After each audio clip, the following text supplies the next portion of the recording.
But I did. And then the first thing that I did was, I'll never forget this. One night, my wife went to sleep.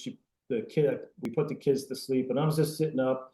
I was watching a movie. Remember, it was the beginning of the baseball season. Big baseball fan. They had Field of Dreams on, Hmm. and that closing scene where Kevin Costner and Ray Liotta, he says, "Dad, you want to have a catch?" Hmm. That was it. That was it. I lost it. Hmm. And all that anger and frustration and resentment that I had, it just flew out. And I just started to write. I started to journal and journal and journal. And I wrote like 8 pages of notes of everything that I felt, everything that I went through, all the pain that he put me through, how angry I was. And it was about 3:30 a.m. My wife gets up, comes out in the kitchen. She's like, I was wondering where you were. She came to the kitchen. Tim, what are you doing? And I'm like, I can't even talk. I'm an emotional wreck. Yeah.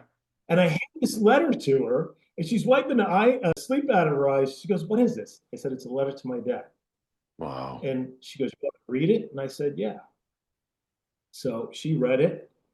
She finished. She put it down, and she looked at me. Her jaw was hanging open, and she goes, "Are you going to send that to him?" And I said, "Yeah, tomorrow."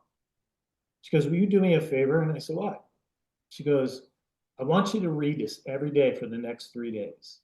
And at the end of the third day, if you still feel like you need to send this to him, I'll mail it myself." Interesting.